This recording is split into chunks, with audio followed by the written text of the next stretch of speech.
Tuhan bersamamu.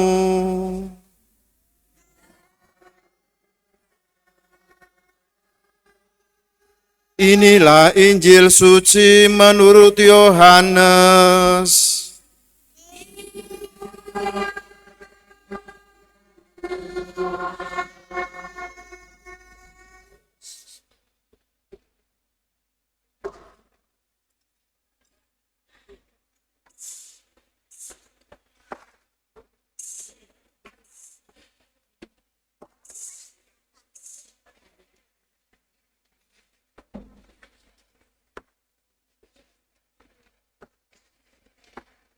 Sesudah bangkit dari antara orang mati, Yesus menampakkan diri lagi kepada para murid-Nya di pantai Danau Tiberias.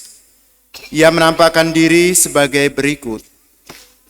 Di pantai itu berkumpul Simon Petrus, Thomas yang disebut Didimus, Nathanael dari Kana yang di Galilea, anak-anak Zebedeus, dan 2 orang murid Yesus yang lain. Kata Simon Petrus kepada mereka, "Aku mau pergi menangkap ikan." Kata mereka kepadanya, "Kami pergi juga dengan engkau." Mereka berangkat lalu naik ke perahu. Tetapi malam itu mereka tidak menangkap apa-apa. Ketika hari mulai siang, Yesus berdiri di pantai, akan tetapi murid-murid itu tidak tahu bahwa itu adalah Yesus. Kata Yesus kepada mereka, "Hai anak-anak, apakah kamu punya ikan?" Jawab mereka, "Tidak." Lalu kata Yesus kepada mereka, "Tebarkanlah jalamu di sebelah kanan perahu, maka akan kamu peroleh." Mereka pun menebarkannya, dan mereka tidak dapat menariknya lagi karena banyaknya ikan. Lalu murid yang dikasihi Yesus itu berkata kepada Petrus, "Itu Tuhan." Kata Petrus, ketika Petrus mendengar bahwa itu adalah Tuhan, maka ia mengenakan jubahnya, sebab ia tidak berpakaian, lalu terjun ke dalam danau. Kemudian murid-murid yang lain datang dengan perahu karena mereka tidak jauh dari darat, hanya kira-kira 100 meter saja. Dan mereka menarik jala yang penuh ikan itu. Ketika tiba di darat, mereka melihat api arang di atasnya dan ikan dan roti. Kata Yesus kepada mereka, "Bawalah beberapa ikan yang baru kamu tangkap itu." Simon Petrus naik ke perahu, lalu menghela jala itu ke darat penuh ikan-ikan besar, 153 ekor banyaknya. Dan sungguh pun sebanyak itu jala itu tidak koyak. Kata Yesus kepada mereka, "Marilah dan sarapanlah." Tidak ada di antara murid-murid itu yang berani bertanya kepadanya, "Siapakah engkau?" Sebab mereka tahu bahwa ia adalah Tuhan. Yesus maju ke depan mengambil roti dan memberikannya kepada mereka. Demikian juga ikan itu. Itulah ketiga kalinya Yesus menampakkan diri kepada murid-muridnya sesudah ia dibangkitkan dari antara orang mati. Demikianlah Injil Tuhan.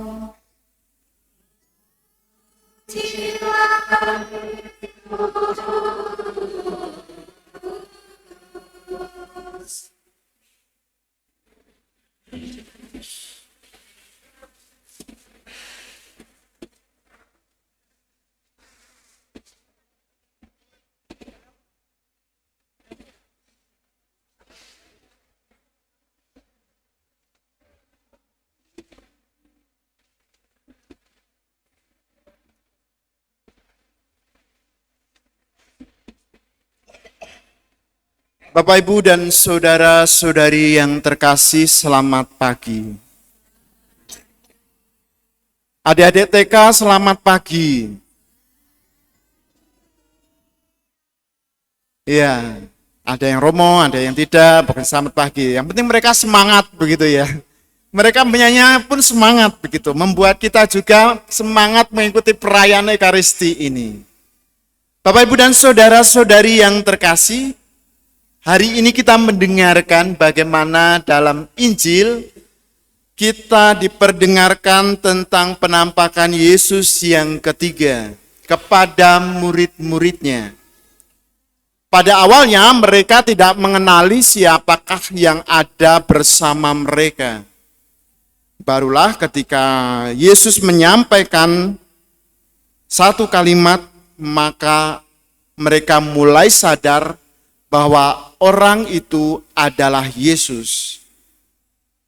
Saudara-saudari yang terkasih, dalam peristiwa ini, para murid melihat bagaimana Yesus bersama-sama dengan mereka.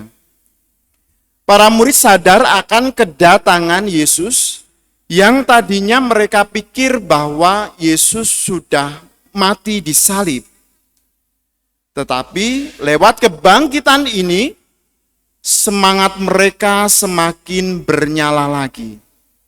Mereka mengenali siapa yang hadir dalam perkumpulan itu. Siapa yang hadir di tengah-tengah mereka. Murid yang dikasihi itu yang terlebih dahulu sadar bahwa itulah Tuhan. Melihat, mendengar, menyadari bahwa itu adalah Tuhan, maka para murid pun langsung datang kepada Yesus. Mereka tidak berani tidak berani bertanya apakah itu Yesus atau bukan. Tetapi mereka percaya bahwa yang hadir di tengah-tengah mereka adalah Yesus, guru mereka yang bangkit. Sebenarnya dalam bacaan Injil ini ada yang lebih panjang. Tadi dibacakan bacaan Injil yang lebih singkat. Dalam bacaan Injil yang lebih panjang, diceritakan bagaimana Yesus kemudian maju ke depan, mengambil roti, memberikannya kepada para muridnya. Demikian juga dengan ikan. Memperlihatkan kepada kita bagaimana peristiwa yang pernah dialami oleh para murid dengan Yesus. Mereka semakin sadar dan semakin yakin bahwa Yesus hadir di tengah-tengah mereka.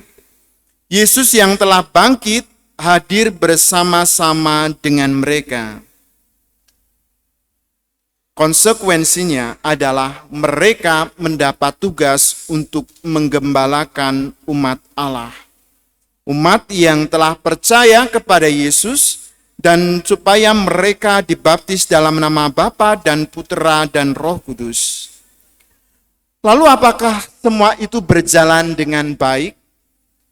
Tentu banyak hal yang harus dihadapi oleh para rasul. Termasuk tadi kita mendengarkan dalam bacaan pertama, bagaimana para rasul dilarang untuk menyebarkan, mewartakan Yesus yang telah bangkit. Walaupun mereka sudah sukacita mendapat penampakan Yesus dan ingin membagikan sukacita itu kepada semua orang, toh masih banyak orang yang melarang akan tindakan mereka. Tetapi bagi mereka itu adalah sebuah kebahagiaan. Bisa ikut sengsara dalam mewartakan Yesus. Mereka sadar bahwa dalam mewartakan Injil itu tidaklah mudah. Dalam mewartakan kabar gembira itu pasti banyak tantangan. Tetapi mereka berbahagia, bergembira, karena telah dianggap layak menderita penghinaan demi nama Yesus. Saudara-saudari yang terkasih, dalam mengikuti Yesus pada zaman ini, tentu kita juga mempunyai banyak tantangan. Apalagi kalau kita dipanggil untuk ikut mewartakan Yesus. Dipanggil untuk ikut mewartakan kebangkitan Yesus Kristus. Pastilah banyak tantangan. Seperti misalnya kita diajak untuk setia dalam perayaan Ekaristi. Toh masih banyak hal-hal duniawi yang mengganggu kita, pekerjaan kita misalnya, atau apapun yang dapat membuat kita akhirnya memutuskan tidak datang ke gereja, atau ke lingkungan-lingkungan, atau ke tempat lain. Dan itulah yang menjadi tantangan kita zaman ini. Namun, Yesus Kristus yang telah bangkit tetap menyertai kita agar kita mampu menghadapi tantangan-tantangan yang ada pada diri kita. Yesus tidak akan tinggal diam melihat umatnya yang mengalami kesulitan. Ia tetap memberikan peneguhan, karena dia telah berpesan akan mencurahkan Roh Kudus, mengutus Roh Kudus agar membimbing kita ke dalam jalan kebenaran. Lewat itu semua kita diajak untuk bersyukur atas perlindungan Tuhan kepada kita, dan kita diajak untuk juga aktif dalam diri kita melawan tantangan-tantangan itu. Kita sudah diberikan karunia yang begitu besar.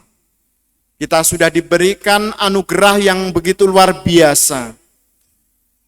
Tetapi dari pihak kita, kita juga diminta untuk berusaha. Diminta untuk aktif berpartisipasi dalam menjalankan hidup sebagai seorang Katolik. Maka Bapak, Ibu, dan saudara-saudari yang terkasih, memang tidak mudah untuk mewartakan Injil pada hari ini, pada zaman ini. Tetapi hal itu bukanlah hal yang mustahil. Allah tetap menyertai kita, Allah tetap memberikan kekuatan kepada kita agar sabda Allah semakin dikenal di seluruh bumi. Agar cinta kasih Allah dalam diri Yesus Kristus semakin dikenal oleh banyak orang. Maka kita juga diajak untuk merenungkan kasih Allah kepada kita. Sehingga lewat kasih itu kita berani memberikan diri kita kepada orang-orang yang ada di sekitar kita. Kita berani memberikan diri kita untuk pelayanan yang dipercayakan kepada kita. Banyak orang dipanggil lewat talentanya masing-masing. Ada yang dipanggil lewat orang-orang yang diajak untuk mengurus orang-orang yang sakit. Ada mereka yang diajak untuk mewartakan sabda Allah lewat orang-orang yang menderita sengsara. Ada orang-orang juga yang diajak untuk mewartakan sabda Allah dengan anak didik yang ada di sekolah, di kampus, dan di tempat lain. Dan itu semua harus kita syukuri, karena dengan demikian Allah mempercayakan tugas yang luar biasa kepada kita. Maka, mari kita semua diajak untuk merenungkan panggilan Allah yang dipercayakan kepada kita. Meskipun banyak tantangan, kita yakin bahwa Tuhan tetap menyertai kita. Kita harus menjadikan Yesus Kristus sebagai yang utama. Karena pelayanan kita tidak akan berhasil tanpa bimbingan Roh Kudus. Pelayanan kita akan menjadi sia-sia kalau kita hanya mengandalkan diri kita sendiri. Maka dalam pelayanan kita juga diajak untuk mengandalkan Yesus dalam setiap hal, dalam setiap perkara. Semoga sabda Tuhan yang kita dengar ini mengantar kita ke hidup yang kekal. Kemuliaan kepada Bapa dan Putera dan Roh Kudus,